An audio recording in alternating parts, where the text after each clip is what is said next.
परभणी घटनेच्या निषेधार्थ लातूरमध्ये कडकडीत बंद पुकारण्यात आलेला आहे। महाराष्ट्र बंदला लातूरमध्ये व्यापाऱ्यांनी उत्स्फूर्त प्रतिसाद दर्शवलाय।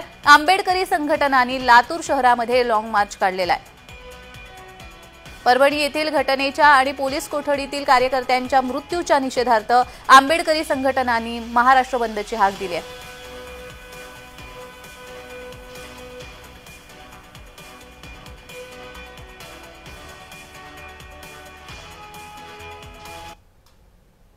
तर या संदर्भात अधिक माहिती देण्यासाठी संभाजीनगर मधून आपले प्रतिनिधी विजय चिडे जोडलेले गेले आहेत। तर लातूर मधून अजय गोडगे आपले प्रतिनिधी जोडले गेलेले आहेत। मी सुरुवातीला आधी लातूरमध्ये जाईन। लातूरमध्ये या घटनेचे पडसाद उमटलेले आपल्याला पाहायला मिळत आहेत आणि एकंदरच तिथे लातूर बंदची हाक देण्यात आलेली आहे। अशा पद्धतीने आंदोलन तिथे करण्यात येत आहे।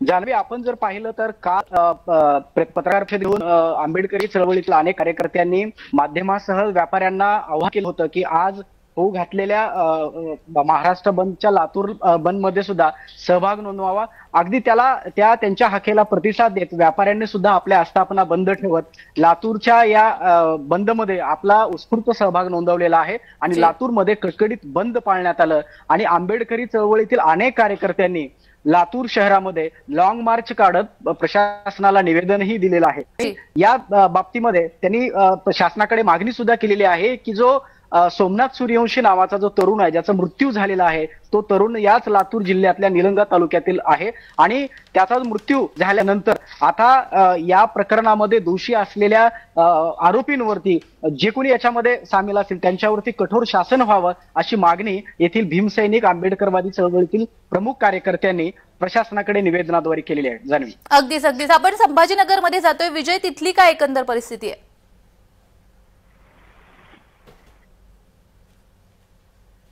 नक्कीच आम्ही जर बघितलं छत्रपती संभाजीनगरच्या घाटी रुग्णालयामध्ये जे आहे ते सोमनाथ सूर्यवंशी या तरुणाचं जे आहे ते उत्तरने तपासणी करण्यात आली। त्यानंतर त्या तरुणाचा मृतदेह जो आहे तो लातूरकडे घेऊन जात असताना पाचोड जवळील महामार्गावरती जे आहे ते आंबेडकर अनुसयवादीने जे आहे ते त्या ठिकाणी त्यांचं अँब्युलन्स रोखवली होती। त्या ठिकाणी तब्बल अर्धा तास जे आहे ते रस्ता रोको झाला।